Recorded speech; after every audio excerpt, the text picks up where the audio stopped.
Pigboy Chapters 4 through 6. Mr. Benvey bugged me, but I had to say this for him. Whenever we went on a field trip, he always sat at the back of the bus. There was no way he'd ever let Shane and Tyler out of his sight. I should have thought about that before I chose my seat. I should have found a place up front near Miss Creaser. I would have looked like a chicken, but at least I wouldn't have had 200 pounds of Shane Coolin slamming me into the side of the bus. Scooch over, he said in this fake girly voice. A little more, a little more. Attaboy, I'm not squishing you now, am I? What was I supposed to say? If I said yes, he'd pound me for being a wuss. If I said no, he'd crush me until I said yes. Then he'd pound me. I couldn't win. I just kept my mouth shut and hoped that the lenses of my glasses wouldn't break. I'd be blind without them. I could possibly have lived with that, but what would I tell my mother? I didn't need her finding out about this. If Shane thought I was running home to my mama like some little wimp, he'd really torture me. Shane had his feet pushed up against the arm of the seat, and I was leaning against my back like I was a beanbag chair. Every time he moved, that little metal rim around the window dug deeper into my face. I could taste the blood from my nose dripping into my mouth. I wondered how much longer my teeth would last. Shane took my arm and bent it back at the elbow. He started going. This little piggy went to market. This little piggy went home. Tyler and his buddies were cracking up. I could hear them snorting. I was worried about what Shane had in store for the last little piggy when everyone suddenly stopped laughing. Shane hopped up and moved over to his side of the seat. Miss Creaser was heading to the back of the bus. Shane, hissed at me, "Keep your face down." Then he started whistling. What an idiot. If Miss Creaser didn't think he was guilty before, she sure did when he started doing that zippity-doo-dah stuff. He was trying way too hard to look innocent. What happened here, she said. Shane shrugged and went, Huh? What do you mean? I've just been enjoying the scenery. Nothing happened that I know of. Nothing, she said. Then why's your friend here bleeding? Shane went, Oh, right, sorry, I forgot about that. He patted me on the back. Daniel has a nosebleed. He gets them all the time, poor guy. Another one of those big yellow smiles. Miss Creaser leaned over and lifted my chin. She looked at me and my bloody face and my broken glasses. Then she looked at Shane. She looked at Shane for a long, long time. After a while, he stopped smiling. You could tell she thought he was an idiot. She said, I don't suppose you're the famous Mr. Coolin now, are you? He clicked his tongue and winked at her. Who did he think he was, Brad Pitt? Yep, he said, that's me, the famous Mr. Coolin. It's nothing to be proud of, she said. You and I and the principal are going to have a little talk later. I'm looking forward to it, he said. Oh, not as much as I am, she said. Then she waved for me to come with her. She smiled and went at me and went, And you are Mr. That was just too good to be true. Why, that's Mr. Hogg, Shane screamed out in this dumb goofball accent. Everyone cracked up. Miss Creaser sighed and shook her head. It was nice, she was so disgusted, but it didn't help much. Even from the front of the bus, I could hear Shane going, Suey, Suey. It was going to be a long day. Chapter 5. Miss Creaser did her best to help. She told me about a friend of hers whose last name was Outhouse and another guy whose real name was Donald Duck. She swore it was true. I think she was just trying to be nice. She made me squeeze my nostrils together to stop the bleeding and got out the first aid kit. I guess most of the kids who go on field trips are little because the bus driver only had Cookie Monster Band-Aids. Miss Creaser used one to put my glasses back together. I was too embarrassed to tell her I had duct tape in my backpack. Only a jerk would carry duct tape around with him. The bleeding wouldn't stop, so she got me to stuff some Kleenex up my nostrils. Could my life get any worse? Coke bottles held together by a Cookie Monster Band-Aid, Kleenex stuffed up a bloody nose, swollen lips over buck teeth. At least I didn't smell bad. I knew it was going to be a stressful day. I really piled on the deodorant. Miss Creaser asked me about my hobbies and my friends. I made some stuff up so she wouldn't feel any worse for me than she already did. I didn't mind talking to her. She was pretty nice. We were at the farm before I knew it. The bus pulled into the yard. A bunch of geese flew off in a panic. Some goats turned around and looked at us. Clearly, an actual motor vehicle was a big deal around here. The farm sure didn't look like much. The house was okay, I guess. It looked like the kind of house you'd see in a picture book. It was white with a black roof and had windows with those little crosses on them. There was a green door right in the middle, a few flowers in the front. It was nothing special. Everything else was pretty ratty. The fences were made of old logs leaning on top of each other. The barn was unpainted and missing a bunch of boards up top. Other than that, there was just some animals and pens, a scuzzy pond, and an old log building out past the barn. I figured it was going to be pretty hard to find something to do around here for the next 4 hours. I hated the thought of Shane having time on his hands. Miss Creaser, Miss Creaser stood at the front of the bus and gave everyone their orders. She made that usual teacher's speech about how we're ambassadors for the school. I expect you all to be on your best behavior. She looked right at Shane when she said that. Or, oh, you can count on me, Miss Creaser, he said. Yup, she said. I know that. And that's why you can count on me watching you. Then she reminded us to leave our backpacks on the bus and told us to file out. I should have grabbed my allergy pills and my Kleenex, but I was too embarrassed. I was right at the front, and everyone was piled up behind me waiting to get out. I covered my face with my hand and turned my head like I was going to sneeze. I didn't want anyone to see. I shoved the Kleenex up my nose so it wouldn't show and got out of the bus. Miss Creaser knocked on the farmhouse door. I tried to stay as close to her as I could without looking like I was trying to stay close to her. I'd rather get pounded for being myself than get pounded for being a teacher's pet. She knocked again. No answer. She looked in the little windows that ran down the side of the door and shrugged. He must be in the barn, she said. The kids were all using this little setback as a chance to goof around, but she wasn't going for it. She just stared at them and they all stopped. Okay, she said. Come on, you guys, keep up. Everyone did what they were told. That was pretty strange. Miss Creaser was just a substitute teacher. Usually the class went crazy when we had substitutes, but everyone listened to her. I don't know why. She wasn't big and mean and possibly insane like that Mr. Laughley we had once. He managed to keep everyone under control, but only because we were terrified. Even Shane shut up. Miss Creaser was actually kind of little. Not short, really, but thin. Half the class was bigger than her. She sure couldn't force anyone into doing what she said. She didn't need to. There was just something about the way she said stuff. People listened. We followed her to the barn. Other than the cows, it was deserted too. It was dark inside, except for this stream of sunlight that came in through the grubby windows. You could see those little dust things dancing around in the light. Just looking at them made my nose itch. I hoped those wads of Kleenex would stop the sneezing or I was in big trouble. Miss Creaser stepped into the barn like it was haunted or something. She called out, Mr. Van Wart? Hello? Mr. Van Wart? Nothing. Nothing except, of course, for Shane laughing. Miss Creaser came storming out of the barn. What's so funny, she said. Funny, he went. I'm not laughing. I'm concerned. I'm just worried about Mr. Van Wart. He screwed up his face and said Wart like he was going to throw up. Then he started to laugh again. People snickered, but nobody came right out and laughed with him. You should have seen the look on Miss Creaser's face. She went right up to him. She didn't care that he was about a foot taller and 100 pounds bigger than she was. You listen to me, she said. You might be too immature to understand this, but I'm telling you anyway. Mr. Van Wart is Dutch. His name is Dutch. It doesn't mean the same thing in English as it does in Dutch. He is also our host.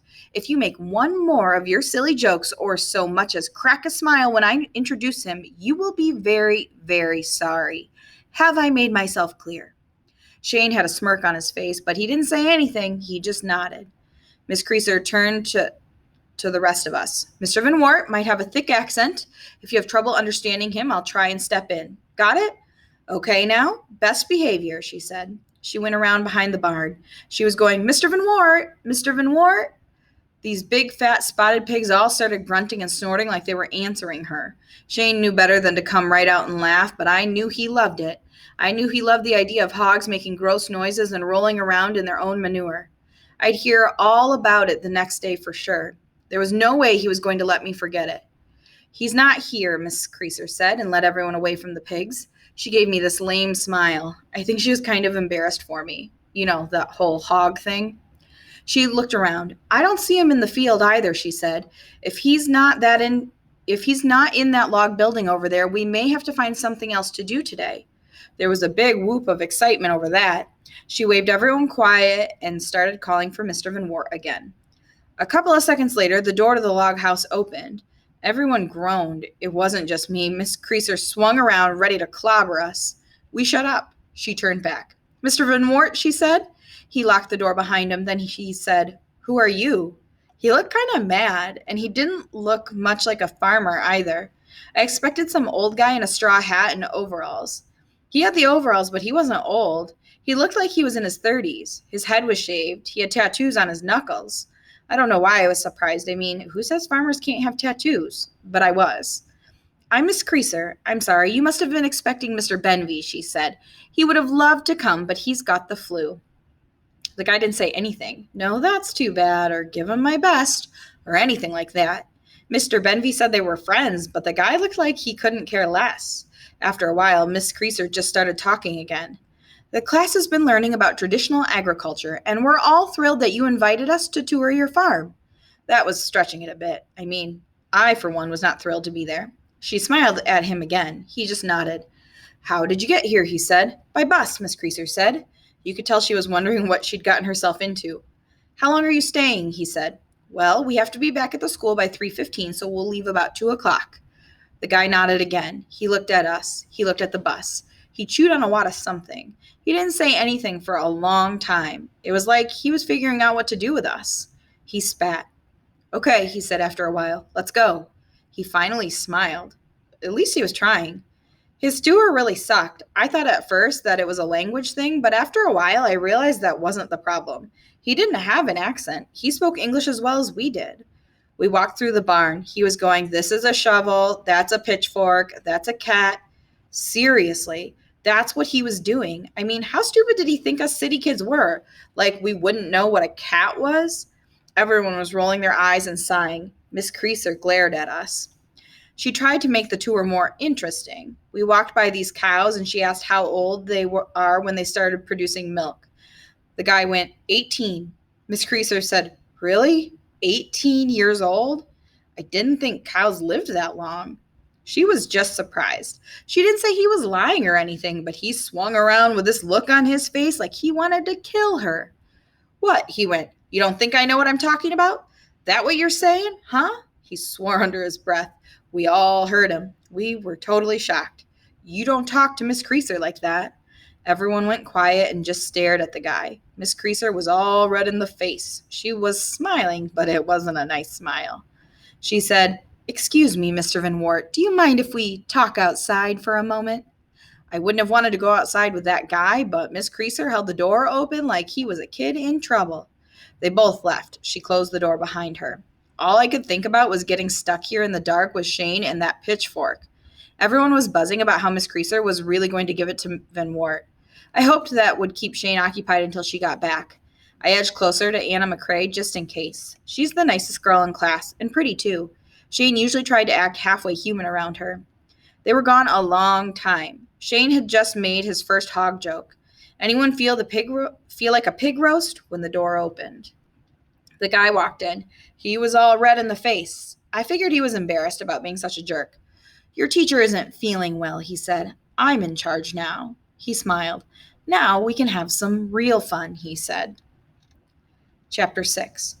At first, people were kind of nervous. Everyone was asking what was wrong with Miss Creaser and saying maybe we should just go home and can we see her and stuff like that. I was afraid the guy was going to blow up again. He looked kind of irritated, but he just rubbed his head with his hands a few times and asked everyone to quiet down. His face looked changed. He sounded almost nice. He said, Look, I owe you an apology. See, I wasn't really expecting you guys. I got a lot of stuff to do today.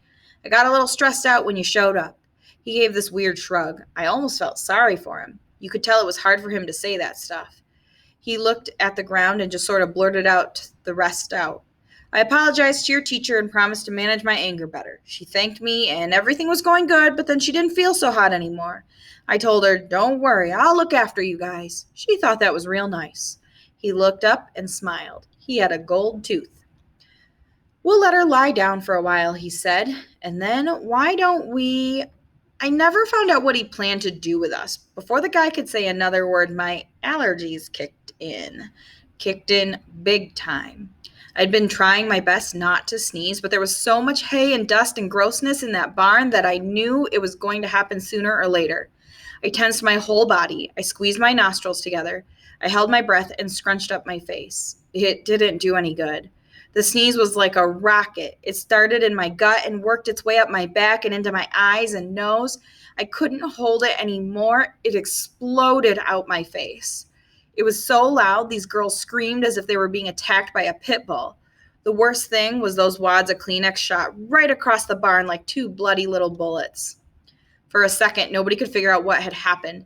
There was complete silence. Then somebody took a closer look at the Kleenex and realized what it was. People groaned and pointed and shrieked. Everyone turned around and stared at me with this ew look on their faces. I said, "Excuse me," which was apparently hilarious. What else was I supposed to say? I just stood there feeling gross and stupid until the guy screamed, "Shut up!" Somebody in the back was trying not to laugh, but everyone else had shut up pretty fast. I felt another sneeze starting. This one was going to be even worse than the last one. It was going to be messy. I could just tell. I raised my hand. "What do you want?" he said. He said it like he'd just about had enough of me. I squeaked out, "Is there a washroom I could use?" "I don't know," he said. The principal said Mr. Van Wart had only been in the country a few years. Still, you'd think that was plenty of time for him to figure out if there was a washroom on his property. I should have realized something was up then, but my mind was totally out of order. The new sneeze had taken over my body. It yanked my belly out and threw my head back and expelled two giant jellyfish out my nose. Then the blood started again. Everybody screamed. People stepped back into fresh piles of manure on purpose to get away from me. I just stood in the middle of this big empty circle with my head down and my arms out and all this slime gushing out of my nostrils. Even the guy was grossed out. He was having trouble managing his anger again. "You got a problem?" he said. "I need to get my allergy pills," I said. "Where are they?" he said. "In the bus," I said, trying to keep those jellyfish away from my mouth. He went, "I told you, the bus is off limits. Your teacher is sick. We don't want to disturb her." "I really need a Kleenex," I said. He wasn't happy. "Who's got a Kleenex?" he said. Nobody. Nobody had a Kleenex. I was the only person in the whole class who ever needed to blow my nose. Figures. Shane would remind me of that little fact later. The guy shrugged. He said, "You're gonna have to just use your sleeve." Everyone screamed and gagged at that one. Okay, he said. "Get a Kleenex in the house. You got 1 minute. Take any longer and I'm coming after you." It sounded like a threat. People started to mumble. The guy smiled. "I mean, you don't want to keep everyone waiting, do you?" he said. He opened the door. I ran out with my head down. It was so humiliating. I would have loved to have kept running and to never see any of them again. But where would I go? This farm wasn't even in the sticks. It was 100 miles past the sticks. People here went to the sticks when they were looking for excitement. I sneezed again and my neck snapped. What good would a couple of Kleenexes do? I'd go through those in about 3 seconds. I'd be sneezing like this until I got home if I didn't get my allergy pills. I'd be lucky if I didn't break out in hives. I looked back at the barn. The guy couldn't see the bus door from where he was. My backpack was right at the front. It would only take me a second nip in and get my pills. Miss Creaser wouldn't mind. Maybe I could even ask her if she needed anything. I slipped around to the front of the bus. The bus driver was lying down with his head on the steering wheel. I figured he was taking a nap until I opened the door and saw Miss Creaser lying face down in a pool of blood.